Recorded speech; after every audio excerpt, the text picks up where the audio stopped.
선조는 백성을 버리고 북쪽으로 몽진을 떠난 데 반해 전라자수사였던 이순신 장군은 연전연승을 거두죠. 그런 이순신을 많은 백성들이 지지하고 믿고 의지했습니다. 광해군에게는 분조라고 조정을 둘로 나눈다고 하면서 광해군은 남쪽으로 길을 찾아서 민심을 다독이고 또 백성들을 독려해서 의병으로 봉기하도록 했습니다. 그런 이순신과 광해군을 선조는 질투할 수밖에 없었습니다. 무능한 모습만 보인 데 반해서 이순신과 광해군은 백성들로부터 많은 신망을 얻고 있었기 때문이죠. 안녕하세요. 강혜영입니다. 뵙게 돼서 반갑습니다. 저는 현재 경일대학교에서 학생들을 가르치고 있고요. 유튜브 일상의 인문학이라는 채널에 강혜영의 친절한 역사 이야기라는 코너를 맡아서 거기에서 역사 강연을 올리고 있습니다. 제가 올리는 역사 콘텐츠들은 들려드리고 싶은 역사 인물이나 사건들을 골라서 그걸 제 나름대로 기획을 합니다. 그리고 마지막에는 세상에 전하고 싶은 메시지를 담아서 한 편 한 편 영상을 만들고 있습니다. 벌써 올린 영상이 100편이 조금 넘습니다. 오늘 함께 나눌 역사 콘텐츠는 조선왕들의 컴플렉스입니다. 벌써 제목만 들어도 좀 솔깃해지시죠? 오늘 제가 조선왕들의 컴플렉스라는 강연 주제에 맞게 의상을 좀 준비해 봤는데요. 제가 입고 있는 옷은 개량 한복입니다. 원래 이 옷은 조선시대 남자들이 입던 정장이에요. 남자들의 외출복으로 천릭이라는 옷입니다. 그런데 지금은 이렇게 여성용 원피스로 개량이 되어서 나오고 있어요. 이렇게 조선시대 이야기를 들려드리기 위해서 조선시대 옷을 입고 와봤습니다. 자, 그럼 지금부터 조선왕들의 컴플렉스 강연을 시작해 보겠습니다. 컴플렉스 누구에게나 있는 겁니다. 하지만 컴플렉스와 왕은 잘 어울리지 않는 단어인 것 같죠. 하지만 조선의 왕들에게도 컴플렉스가 있었습니다. 개인에게도 컴플렉스가 있으면 개인의 삶에 부정적인 영향을 미치게 마련입니다. 그런데 왕들에게 컴플렉스가 있다면 어떻게 될까요? 왕 개인은 물론이고 조선의 정치사에, 역사에 굉장히 부정적인 영향을 미치지 않을까요? 조선의 왕들이 가졌던 컴플렉스, 그리고 그로 인해서 왕의 삶은 물론이고 조선의 역사가 어떻게 바뀌었는지 컴플렉스라는 주제로 조선의 몇몇 왕들을 살펴볼까 합니다. 조선 왕들의 컴플렉스 몇몇 왕들이 있겠지만 제일 먼저 소개해드리고 싶은 것이 이 왕과 관련된 나무입니다. 정이품송이라고 다들 들어보셨을 겁니다. 정이품송. 나무에 벼슬을 내린 사람은 세조였습니다. 정이품이라 그러면 요즘으로 비유를 하자면 장관급의 벼슬입니다. 상당히 높은 벼슬이죠. 나무에게 왜 정이품 벼슬을 내렸을까요? 세조는 우리가 알다시피 계유정난으로 권력을 잡았고 조카였던 단종을 몰아내고 왕위를 찬탈한 사람으로 알려져 있습니다. 그러다 보니 세조에게는 왕위 정통성이 약할 수밖에 없었죠. 세조가 왕위를 찬탈한 조카 단종은 조선 역사상 최초로 원손으로 태어나서 세손을 거쳐서 세자를 거쳐서 왕위에 오른 가장 완벽한 정통성을 가졌던 왕입니다. 그런 단종을 쫓아내고 세조가 왕위를 찬탈했으니 세조는 정통성에 큰 약점이 있을 수밖에 없었죠. 그런데 어느 날 세조가 행차를 합니다. 왕이 타는 가마를 연이라고 하거든요. 오픈된 가마인데 이 연을 타고 행차를 하고 있는데 저 앞에 멋있는 소나무가 가지를 이렇게 늘어뜨리고 있습니다. 그대로 가다가는 세조의 연이 이 소나무의 가지에 걸리게 생겼어요. 그런데 세조의 가마가 가까이 다다랐을 때쯤 소나무가 가지를 살짝 들어준 겁니다. 바람도 한 점 없었는데 말이죠. 이렇게 이해하기 힘든 초자연적인 현상이 일어나면 그 당시에는 하늘의 뜻으로 받아들여졌습니다. 세조는 이를 어떻게 해석했을까요? 아, 하늘이 이제 나를 조선의 왕으로 인정했구나. 이런 생각이 들었나 봅니다.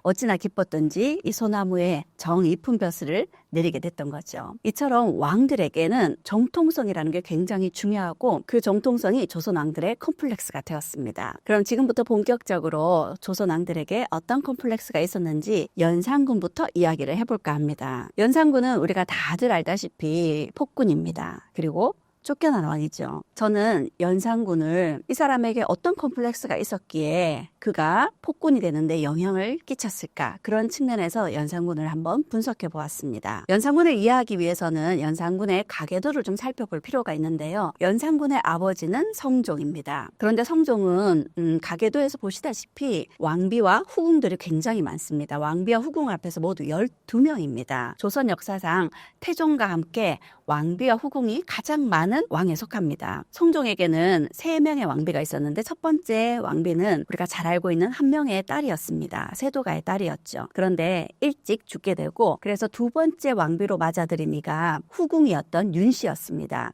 그리고 그 왕비 윤씨가 아들을 낳았어요. 성종의 맏아들이죠. 바로 연산군입니다. 그런데 성종에게 이렇게 후궁이 많다 보니까 왕비 윤씨가 후궁들을 질투를 합니다. 왕비 윤씨는 투기가 굉장히 심했다고 합니다. 결국 그 때문에 시어머니의 노여움을 샀게 되고 또 성종과의 부부싸움 끝에 얼굴에 손톱 자국을 남기게 되죠. 결국 그로 인해서 폐위되었습니다. 폐비가 되고 결국 사약을 받게 되었죠. 그때 연산군의 나이는 불과 7살이었습니다. 그리고 성종은 세 번째 왕비를 맞아들였고 그 세 번째 왕비와의 사이에서 진성대군을 낳게 되죠. 훗날 연산군이 쫓겨나고 나서 진성대군이 왕위에 오르게 되는데 그가 바로 중종입니다. 이렇게 연산군이 폭군이 되고 쫓겨나게 된 데에는 연산군의 어머니 폐비 윤씨 그리고 연산군의 아버지와의 관계를 잘 이해할 필요가 있습니다. 그렇게 연산군은 우리 역사상 최악의 폭군으로 기록이 되었습니다. 하지만 이 연산군은 사실 단종 못지않게 완벽한 왕위 정통성을 가지고 왕위에 오른 사람이었습니다. 왜 그런지를 한번 볼까요? 조선을 건국한 사람이 태조 이성계입니다.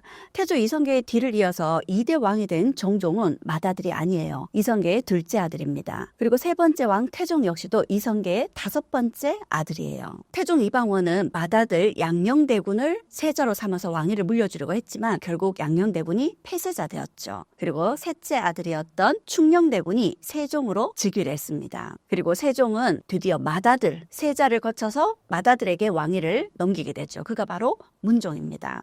조선 역사상 맏아들이 세자를 거쳐서 왕위에 오른 첫 번째 케이스였죠. 그런데 문종은 안타깝게도 재위 기간 약 2년 만에 일찍 죽고 말았습니다. 그리고 그 다음 왕위를 이은 사람이 단종이었죠. 세종 때 원손으로 태어나서 세손을 거쳐서 세자를 거쳐서 왕위에 오른 완벽한 정통성을 가진 왕이었죠. 그런데 12살에 왕위에 올랐고 결국 삼촌에게 쫓겨났습니다. 단종의 뒤를 이어서 왕위를 찬탈한 세조는 세종의 둘째 아들입니다. 그리고 세조 역시도 맏아들이 의경세자였어요. 그런데 이 세자가 왕위에 오르기 전에 20살 때 그만 요절하고 맙니다. 그래서 둘째 아들이 왕위를 이어야 됐죠. 그 둘째 아들이 예종입니다. 근데 예종이 왕위에 오른 지 불과 2년도 채 되지 않아서 또 돌아가셨어요. 예종이 죽고 예종의 왕위를 이어야 됐던 아들은 불과 3살이었습니다. 그래서 먼저 죽은 형 의경세자의 둘째 아들이 왕위를 잇게 됩니다. 왜냐하면 첫째 아들은 병약했다는 이유로 둘째 아들이 왕위를 이은 사람이 바로 성종이었습니다. 그리고 그 성종의 맏아들로 연산군이 세자를 거쳐서 왕위에 올랐던 거죠. 그렇게 연산군은 문종과 단종에 이어서 완벽한 정통성을 가지고 왕위에 오른 케이스가 된 거죠. 그런데 연산군은 아버지 성종과 굉장히 달랐습니다. 조선시대의 왕은 절대적인 군주라고 할 수는 없습니다. 신하들과 정치를 잘 의논해서 이끌어 가야 됐거든요. 그래서 왕들에게는 신하들과 정치를 소통할 수 있는 학문적인 수준이 상당한 수준을 요구받았습니다. 그런 왕들의 공부 시간을 경연이라고 합니다. 이 경연이 왕들에겐 굉장히 중요한 부분이었습니다. 그래서 조선왕조실록에도 경연에 대한 기사가 3만 건이 넘게 나옵니다. 그럼 이 경연, 왕들의 공부 시간을 가장 열심히 참여한 사람이 누구일까요? 세종일 것 같죠. 그런데 세종이 약 2300여 회라면 성종은 무려 9000회가 넘습니다. 조선 역사를 통틀어서 가장 열심히 공부했던 군주가 성종이었어요. 연산군의 아버지죠. 그런데 연산군은 공부를 열심히 하는 왕이었을까요? 네, 그렇지 않습니다. 연산군은 갖가지 핑계를 대면서 경연에 열심히 참여하지 않았어요. 그러면 아버지 성종은 자신의 아들 연산군을 왜 열심히 공부를 시키지 않았던 걸까요? 연산군이 불과 7살 즈음에 어머니를 잃었잖아요. 성종 입장에서는 아들이 좀 측은하고 또 아들에게 굉장히 미안한 감정도 있었을 것 같습니다. 그래서 연산군에게 공부를 그렇게 강요하지 않았다고 해요. 하지만 왕위에 오른 연산군이 경연을 게을리하자 신하들이 이를 지적합니다. 신하들이 뭐라고 했을까요? 갖가지 핑계를 대면서 경연에 참석하지 않는 연산군을 두고 아니되옵니다. 통촉하시옵소서 이렇게 잔소리를 늘어놨겠죠. 그리고 그때마다 성종은 열심히 경연에 참석했는데 연산군은 그렇지 않으니까 부왕과 비교를 하면서 연산군을 다그쳤을 겁니다. 그리고 이 당시 연산군의 아버지였던 성종 때는 성종이 공부를 좋아하는 호학군주였기 때문에 전국에 있는 인재들을 많이 등용을 했었습니다. 그래서 그 당시 지방에 있는 똑똑한 인재들이 과거 시험을 통해서 많이 등용이 되었어요. 똑똑하고 젊은 패기가 있는 신하들이 많이 등용이 되다 보니까 그들은 왕에게 용기 있게 할 소리를 하는 그런 신하들이 많았던 거죠. 그런 신하들을 사림이라고 합니다. 그리고 이 시기 사림들이 주로 언론 역할을 담당하는 언관직에 많이 종사하고 있었죠. 그러다 보니까 연산군에게 쓴소리를 늘어놓는 경우가 많았습니다. 연산군 입장에서는 신하들의 잔소리가 듣기 싫었겠죠. 게다가 연산군은 완벽한 정통성을 가지고 왕위에 오른 사람이었기 때문에 굉장히 주도적으로 그리고 자신 중심으로 왕권을 강화하면서 정치를 하고자 하는 욕심이 있었을 겁니다. 그런데 사사건건 신하들과 부딪히게 됐죠. 그러니 시간이 갈수록 연산군에게는 이 사림들이 눈의 가시였습니다. 그러던 중 사림들에게 큰 타격을 입힐 수 있는 사건이 발생합니다. 이를 무호사화라고 하는데요. 사화라는 말 뜻이 사림들이 화를 입었다라는 뜻입니다. 그 당시 사림들 중에 가장 존경받는 사림이 김종직이라는 사람이었는데요. 그 김종직의 꿈에 하루는 중국의 초나라의 의제가 꿈에 나타났습니다. 이 초나라 의제는 항우에게 죽임을 당했습니다. 그런데 이 초나라 의제가 김종직의 꿈에 나타나니 김종직은 중국의 황제가 왜 내 꿈에 나타났을까 해서 초나라 의제를 기리는 제문을 작성한 거죠. 그게 조의제문입니다. 그런데 이게 자칫 신하였던 항우가 초나라 의제를 살해하고 시신을 물에 버렸다고 하거든요. 그런데 이게 자칫 세조가 단종을 죽이고 단종의 시신 역시도 실록에는 그렇지 않은데 야사에는 강물에 버려졌다는 이야기가 전해지거든요. 그러다 보니 세조가 왕위를 찬탈한 것을 항우가 의제를 죽인 것에 빗대어서 비판한 것이 아닌가 이런 의심을 사기에 충분한 글이었습니다. 그런데 이 김종직이 쓴 조의제문을 김종직의 제자였던 김일손이 사관이었거든요. 그래서 그 김종직의 조의제문을 사초에 실은 겁니다. 사초는 훗날 왕이 돌아가시게 되면 실록을 작성하게 되는 기본 자료가 되거든요. 김일손이 조의제문을 사초에 실은 것이 굉장한 비판을 받게 되죠. 그래서 이 일을 두고 김종직을 비롯한 많은 사림들이 쫓겨나거나 죽임을 당하는 큰 화를 입게 됩니다. 그리고 이 조의제문을 실었던 김종직은 이미 이승 사람이 아니었음에도 불구하고 관을 열어서 목을 치는 부관 참시를 당했던 거죠. 이 사건을 우리는 무호사화라고 합니다. 이 무호사화로 많은 사림들이 화를 입었죠. 무호사화로 사림들이 화를 입게 되면서 연산군에 대한 사림들의 쓴소리가 많이 줄어들었습니다. 연산군은 골치 아픈 사림들을 이렇게 제거하면 되겠네? 이런 생각이 들었을 겁니다. 그리고 몇 년 후 연산군은 자신의 어머니 폐비윤씨 사건을 들고 나옵니다. 자신의 어머니를 폐위시키고 사약을 내려야 된다라고 주청을 올렸던 관련자들을 모두 잡아들여서 그들을 죽이거나 쫓아내고 처벌을 했던 거죠. 이 사건을 갑자사화라고 합니다. 갑자사화 때는 더 많은 이들이 희생을 당했습니다. 그리고 이 두 차례의 사화가 있고 난 이후 연산군은 절대적인 권력을 가지게 된 거죠. 이제 연산군에게 쓴소리를 반대할 사람들이 아무도 없어지게 됐죠. 연산군은 이제 정치는 멀리하고 하고 싶은 대로 하는 폭군이 되어갑니다. 연산군이 좋아했던 것이 사냥이었습니다. 연산군은 사냥터를 늘리기 위해서 백성들의 땅을 빼앗고 거기에 금표비를 세웠습니다. 금표비는 이곳에 들어오지 말라는 경계로 세운 비석이죠. 그리고 궁궐 안에서는 광대들을 궁궐로 불러들여서 연회를 엽니다. 그리고 전국 각지에서 기생들을 뽑아 올렸어요. 그리고 그 기생들 중에 등급을 나누었는데 가장 높은 등급을 흥청이라고 합니다. 흥청이 되기 위해서는 어떤 조건이 필요했을까요? 흥청이 되기 위해서는 당연히 미모도 뛰어나야 되고요.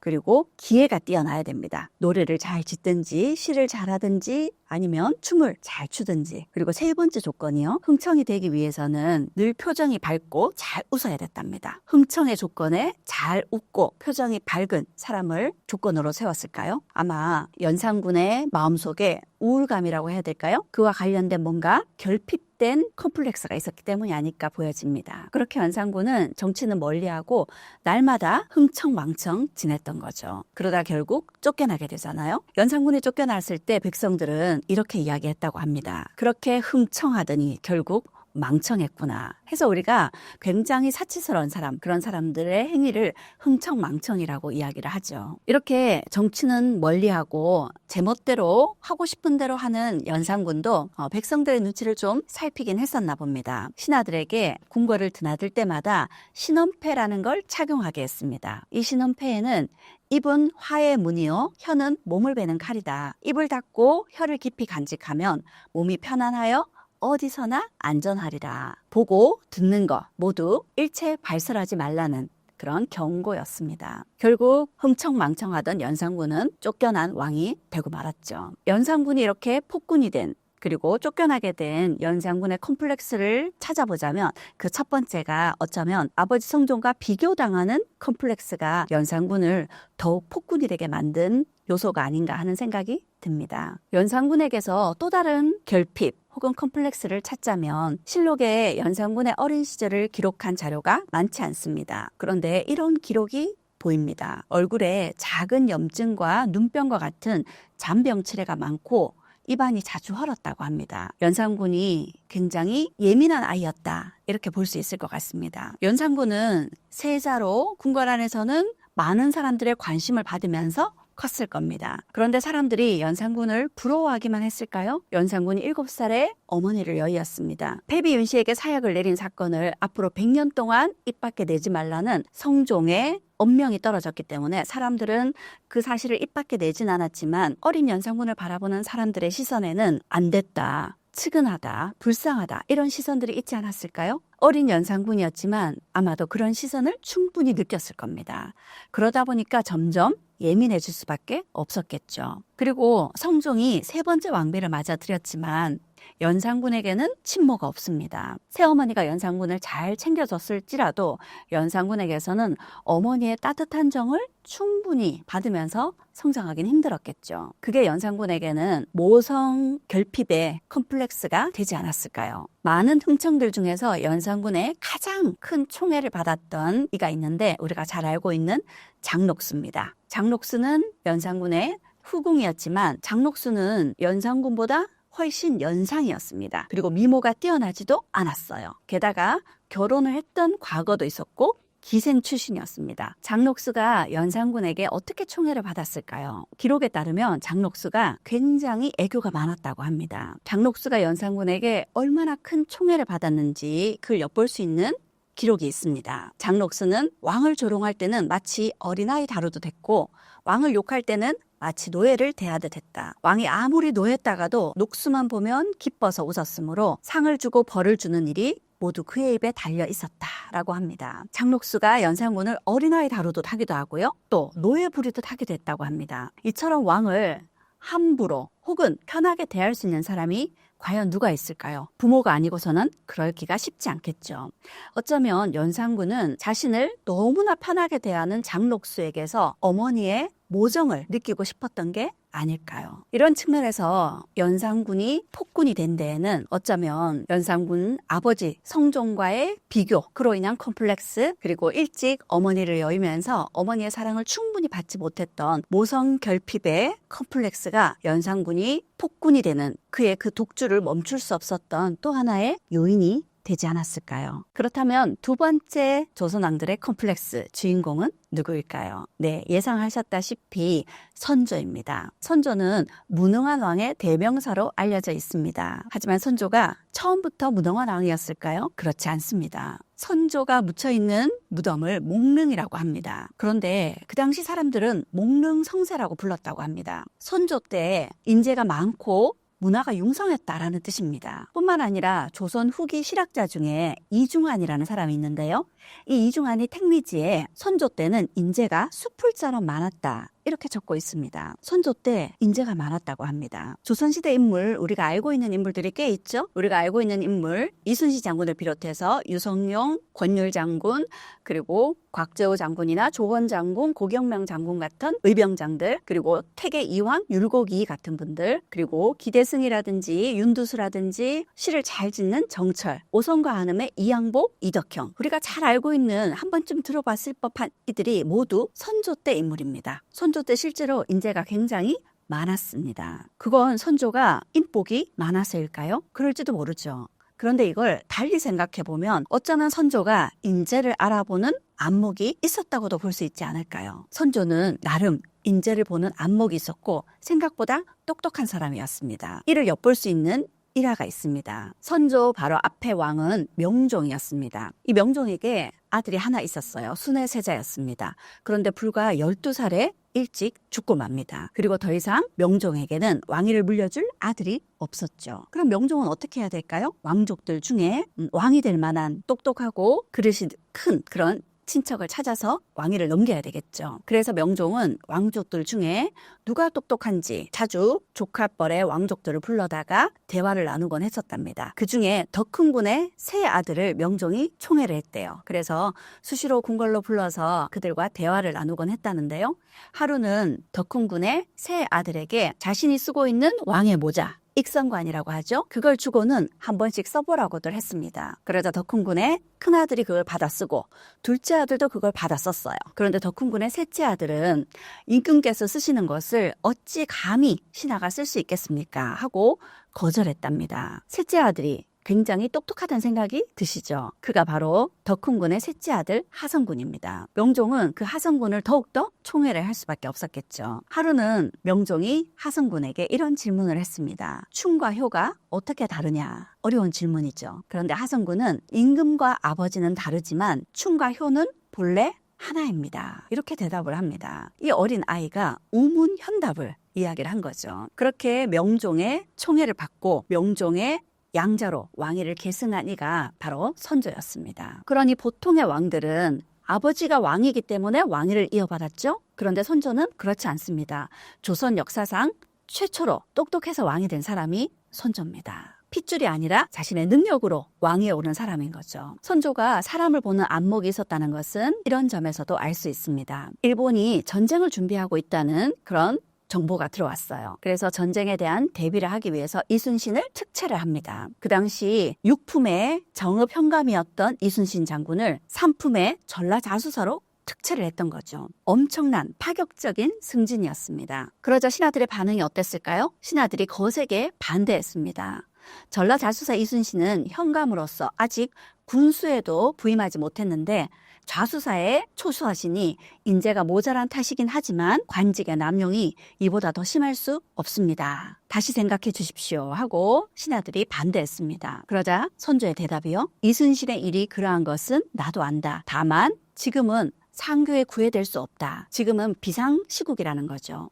인재가 모자라 그렇게 하지 않을 수 없다. 그리고 이순신 그 사람이면 그 자리를 충분히 감당할 수 있을 터이니 관직의 고하를 따질 필요가 없다. 다시 이 문제를 논하여 이순신의 마음을 동요시키지 말라 하고 단칼에 잘라버렸다고 합니다. 누구보다 이순신의 사람됨, 이순신의 능력을 선조가 알아봤던 거죠. 그렇게 선조의 전폭적인 지지로 이순신은 전라자수사에 임명이 되었던 거죠. 그렇게 선조가 왕위에 올랐습니다. 선조는 아버지가 왕이 아니었죠. 그러다 보니까 왕위의 정통성이 부족할 수밖에 없습니다. 그래서 왕위에 오른 선조는 누구보다 모범적이고 성실하게 정치를 해나갔습니다. 그런 선조에게 첫 번째 정치적 타격을 입힌 것이 정여립의 난이었습니다. 반란이 일어난다는 것은 왕에게 큰 타격이 될 수밖에 없죠. 정여립의 난이 일어나면서 그렇지 않아도 왕위 정통성이 부족했던 선조는 그 정통성에 큰 타격을 입었습니다. 그리고 임진왜란이 결정적이었었죠. 임진왜란 이후 선조는 무능의 극치를 보여주는 이전과는 완전히 다른 모습을 보여주게 됩니다. 선조는 조선 역사상 꽤 재위 기간이 긴 왕에 속하는데요. 임진왜란 이전에 25년간과 임진왜란 이후에 16년간 선조의 정치는 굉장히 다른 모습을 보입니다. 임진왜란 이전에 25년 동안 선조는 누구보다 성실히 열심히 정치를 이끌어 나갔습니다. 그 당시 정치를 이끌어 나가는데 많은 어려움이 있었습니다. 그 이전과는 달리 이 시기 붕당이 만들어지고 붕당 정치가 시작되고 있었거든요. 그리고 동인과 서인으로 나뉘어서 거세게 대립하고 있던 시기였습니다. 그러니 왕위 정통성이 부족했던 선조가 정치를 이끌어 나가긴 더더욱 어려움이 많았을 겁니다. 하지만 임진왜란 이전에는 그럭저럭 정치를 잘 이끌어 나가고 있었어요. 그런데 임진왜란 이후 굉장히 무능한 군주의 모습을 보이게 되죠. 선조가 얼마나 무능했는지는 모두들 알고 있습니다. 하지만 임진왜란 이전에 선조가 나름 정치를 잘했던 부분들은 안타깝게도 임진왜란이란 7년 전쟁 동안 자료가 대부분이 소실되어 버렸습니다. 그래서 선조의 부정적인 부분들은 자료가 많이 남아있고 우리가 많이들 알고 있지만 그래도 선조가 잘했던 부분에 대한 자료가 극히 부족할 수밖에 없죠. 그래서 선조에 대한 오해가 더욱더 클 수밖에 없는 이유가 여기에 있는 것 같습니다. 그럼 임진왜란 이후 선조는 어떤 무능한 모습을 보였을까요? 선조는 임진왜란이 발발하자 도성을 버리고 백성을 버리고 몽진을 떠납니다. 한양을 버리고 개성으로, 개성을 버리고 다시 평양으로. 평양성에 들어갔던 선조가 백성들을 독려하면서 평양성만큼은 끝까지 지키겠다고 백성들과 약속했지만 그는 평양성마저도 다시 버리게 되죠. 그리고 의주를 향해서 몽진을 합니다. 여차하면 일본에게 잡혀 죽임을 당하느니 명나라 황제, 천자가 있는 땅에서 죽겠다며 명나라로 넘어가겠다는 그런 최악의 모습을 보이게 되죠. 그렇게 선조는 전란이 발발하자 백성과 도성을 버린 첫 번째 왕이라는 굴욕을 겪게 됩니다. 그뿐이 아니었습니다. 선조는 백성을 버리고 북쪽으로 몽진을 떠난 데 반해 전라자수사였던 이순신 장군은 연전연승을 거두죠. 그런 이순신을 많은 백성들이 지지하고 믿고 의지했습니다. 선조의 아들 광해군은 어떤가요? 광해군 역시도 선조는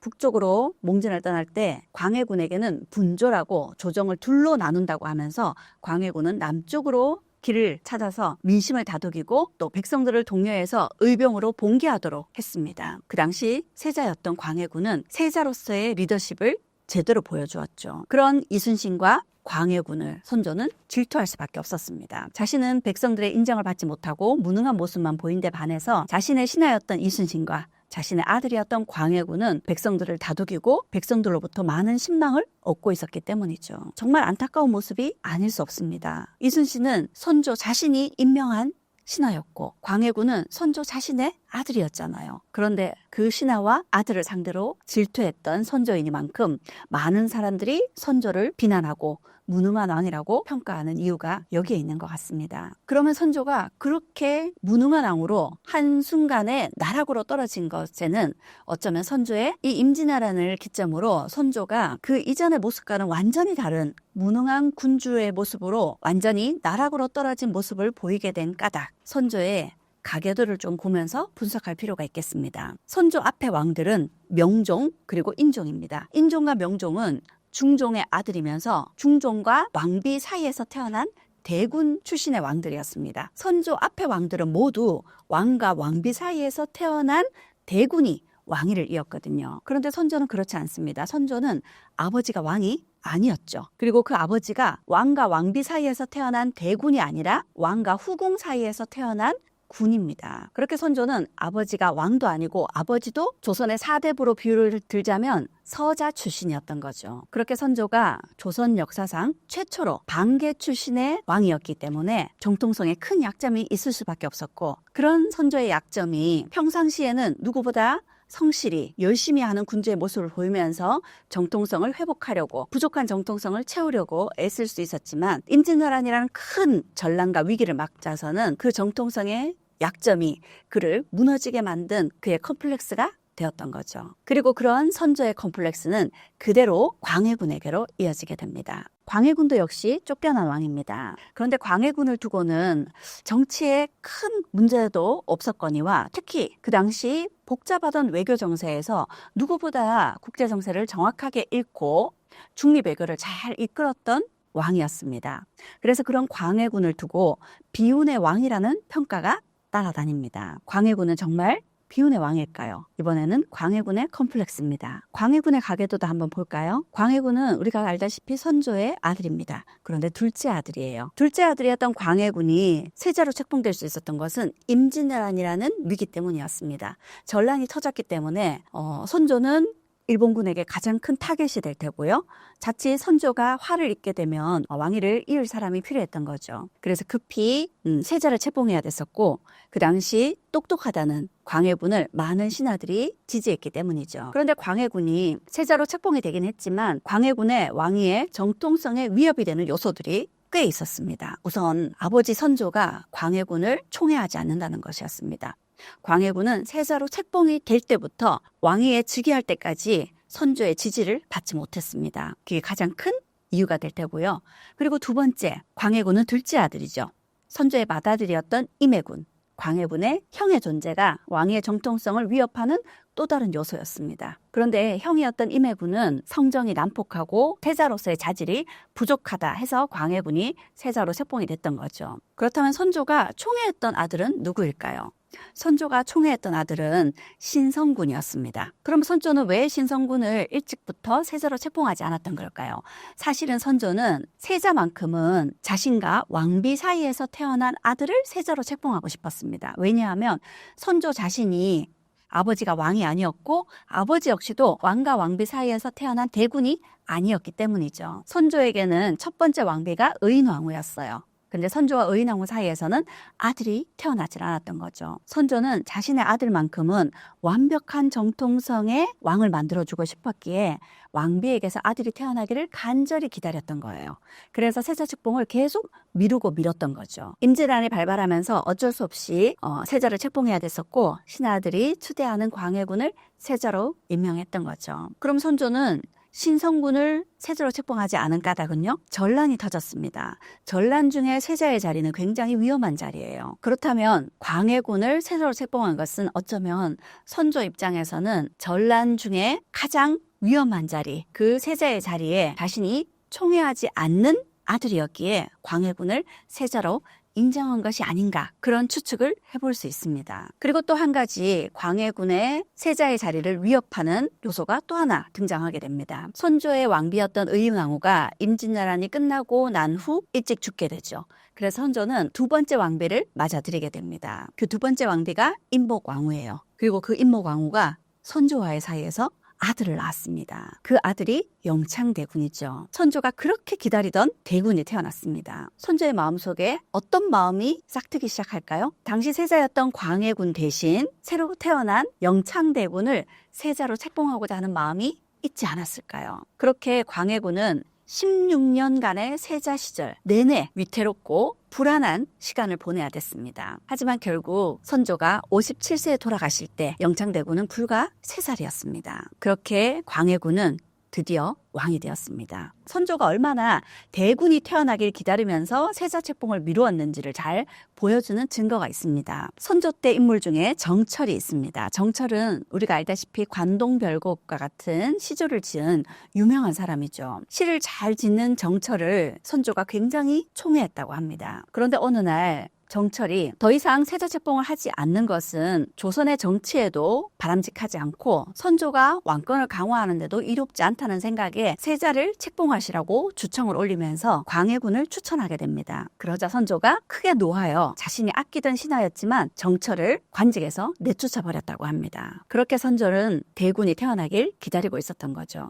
임진왜란 때문에 어쩔 수 없이 광해군을 세자로 책봉했던 겁니다. 그리고 세자가 된 광해군은요, 선조의 명을 받고 조정을 둘로 나누어서 선조는 북쪽으로 몽진을 떠날 때 광해군은 남쪽으로 내려가서 민심을 수습하고 백성들을 다독여서 의병을 일으키게 하고 이렇게 세자로서의 능력을, 그의 리더십을 증명해 보였던 거죠. 그러니 아무도 광해군에게 세자의 자질이 없다는 비판을 할 수 없었던 거죠. 그리고 선조가 57세에 죽자 그 뒤를 이어서 광해군이 즉위를 합니다. 광해군이 즉위했던 때가 임진왜란이 끝나고 약 10년이 지난 시점이었어요. 임진왜란 7년 동안의 전쟁 기간에 그 피해가 엄청났습니다. 많은 백성들이 죽고 그리고 인구가 준 거 못지않게 토지가 황폐해졌어요. 나라에서는 전란의 피해를 수습을 해야 됐었는데 그러기 위해서는 국가 재정이 탄탄해야 되죠. 그런데 백성들은 인구도 줄고 토지도 제대로 복구되지 못했으니 세금을 낼 형편이 못 되었습니다.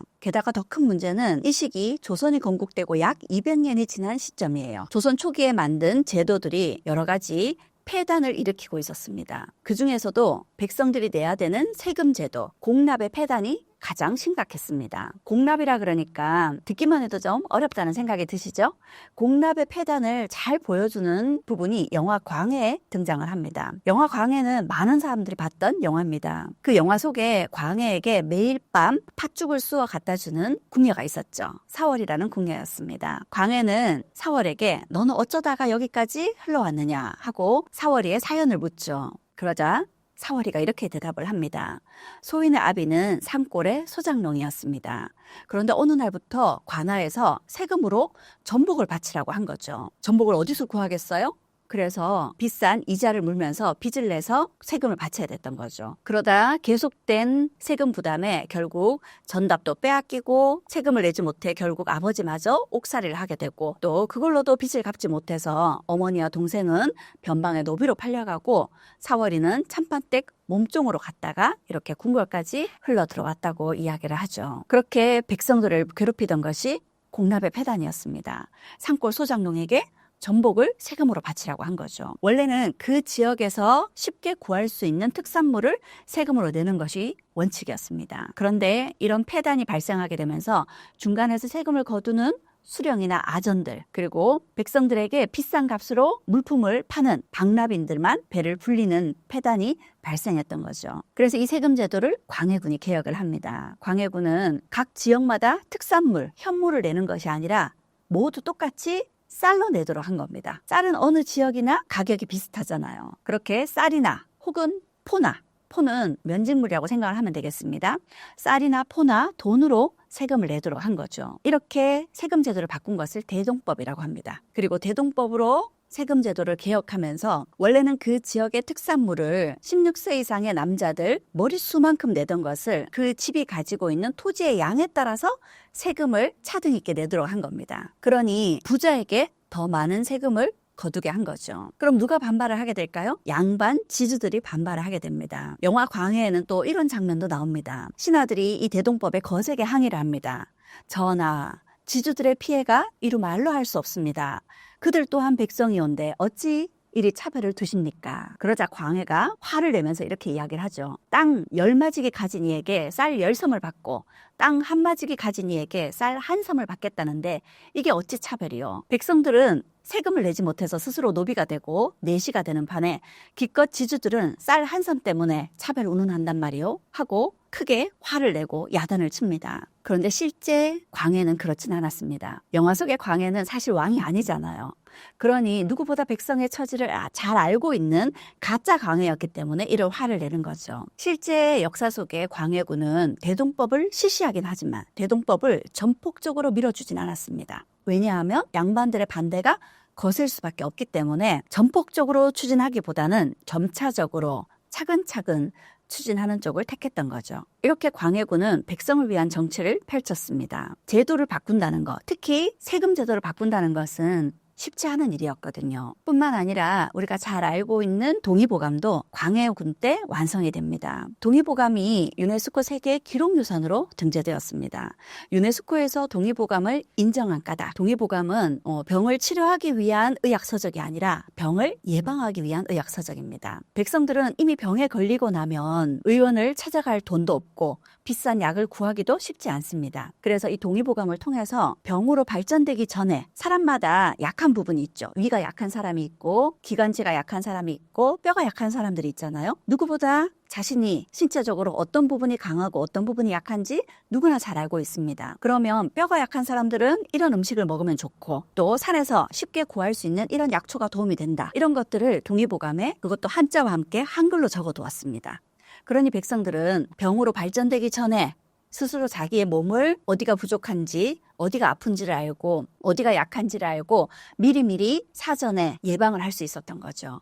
그런 예방의학의 성격의 동의보감을 높게 평가해서 유네스코에서 세계 기록유산으로 인정을 해줬던 거죠. 이렇게 백성을 위한 많은 정치가 광해군 때 이루어졌습니다. 그뿐만인가요? 그 당시 국제정세는 굉장히 급변하고 있었습니다. 명나라와 후금 사이에 대치가 점점 심해지고 있었죠. 그 당시 명나라는 동아시아의 패권국이었습니다. 게다가 임진왜란 때 우리나라에 지원군을 보내주었기에 우리가 명나라를 무시할 수가 없었죠. 명나라는 후금을 상대하기 위해서 조선에게 원병을 보내라고 합니다. 그런데 조선 역시 임진왜란이 끝난 이후라 명나라의 원군을 파병할 여건이 못 되었죠. 반면에 후금은 굉장히 강력한 군사력으로 거세게 일어나고 있던 나라였습니다. 후금 역시 무시할 수 없었고 조선의 입장에서는 후금을 자극해서는 안 됐던 거죠. 이런 시기 조선의 광해군은 후금과 명나라 사이에서 중립적인 외교 노선을 이끌어 나갑니다. 하지만 그게 쉽지 않았어요. 왜냐하면 조선의 사대부들은 명나라를 아버지의 나라로 섬깁니다. 자식된 도리로 아버지의 위기를 모른 채 할 수 없다는 거죠. 많은 신하들의 반발로 어쩔 수 없이 명예 지원군을 파견하게 됩니다. 광해군은 강홍립 장군을 시켜서 원병을 보냈어요. 그런데 그 강홍립 장군이 명나라의 측에서 싸우다가 후금에게 투항을 했습니다. 조선에서는 강홍립 장군의 처자식을 죽여야 된다고 크게 반발했지만 광해군은 강홍립 장군의 처자식을 보호해 주었습니다. 그 말은 강홍립 장군이 후금에게 투항했던 것은 광해군의 밀명을 받았기 때문이죠. 광해군은 남의 나라 전쟁에 조선의 백성들이 피를 흘리고 죽어가는 일이 없도록 하라. 자칫 명나라가 패배할 것 같으면 차라리 후금에게 투항해서 조선 병사들의 목숨을 구하라고 했었던 거죠. 그렇게 이 당시 쉽지 않았던 중립외교를 이끌어가면서 조선의 백성들과 조선의 실리적인 이익을 끝까지 추구했던 이가 광해군이었습니다. 그럼 광해군은 어떤 이유 때문에 쫓겨나게 된 걸까요? 광해군에게 왕위 정통성을 위협하는 존재들이 있었죠. 첫 번째가 형님 임해군이었습니다. 맏아들이 있는데도 불구하고 광해군을 세자로 책봉하고 왕위를 잇게 했다 그래서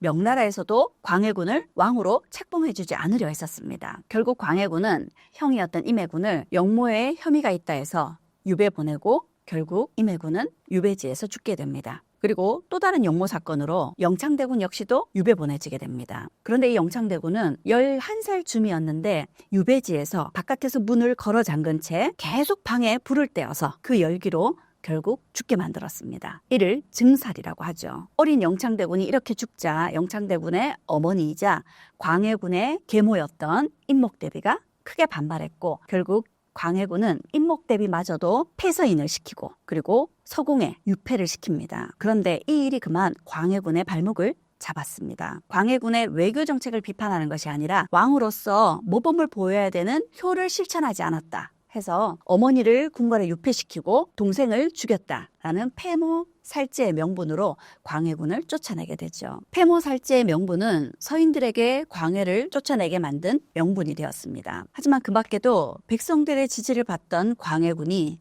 민심을 잃게 되는 잘못을 저지르게 되죠. 광해군은 왕위 정통성이 약했기 때문에 영모 사건에 굉장히 민감해졌습니다. 형 임해군과 그리고 동생 영창대군의 문제도 그러했지만 크고 작은 영모 사건이 일어날 때마다 왕이 몸소 침국을 합니다. 그렇게 그는 영모 사건에 예민해지고 그럴수록 점점 기질이 난폭해지는 그런 모습을 보이게 되죠. 왕위 정통성이 부족했던 광해군은 자신의 왕권을 강화시키고자 궁궐을 짓기 시작합니다. 임진왜란 때 경복궁을 비롯하여 창덕궁, 창경궁 이런 궁궐들이 다 불에 타버렸죠. 경복궁은 피해가 너무나 컸고요. 창덕궁과 창경궁은 피해를 복구하긴 했지만 피해가 복구되는 동안 선조가 거처할 궁궐이 없었습니다. 그래서 선조는 그 당시 왕족의 집을 궁궐처럼 보수를 해서 쓰고 있었어요. 그렇게 임진왜란이 끝나고 나서 새롭게 만들어진 궁궐을 우리가 경운궁이라고 합니다. 그 경운궁이 지금의 덕수궁이에요. 그렇게 경운궁이 만들어지고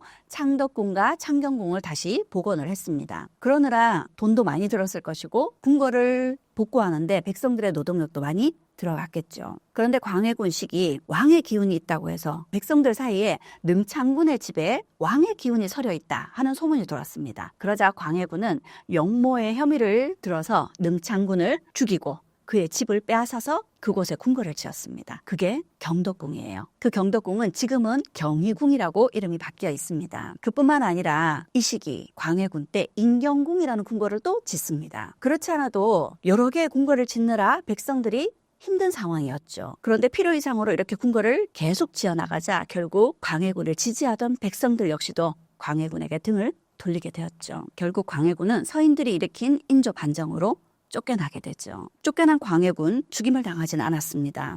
강화도를 거쳐서 제주도까지 유배 보내졌어요. 왕위에서 쫓겨나서 유배지에서 남은 생을 얼마나 살았을까요? 광해군은 유배지에서 무려 18년을 살았습니다. 왕위를 빼앗기고 억울하고 사는 게 사는 것 같지 않았을 텐데 어떻게 광해군은 18년이나 명을 다하고 죽었을까요? 어쩌면 저는 이런 생각이 듭니다. 어쩌면 왕위에 있는 내내 왕위 정통성이 부족하다는 컴플렉스 때문에 내내 불안하고 내내 스트레스를 받았을 겁니다. 왕위를 내려놓고 보니 어쩌면 삶이 더 한결 편안했기 때문에 그렇게 명을 다하고 죽은 것이 아닌가라는 생각이 듭니다.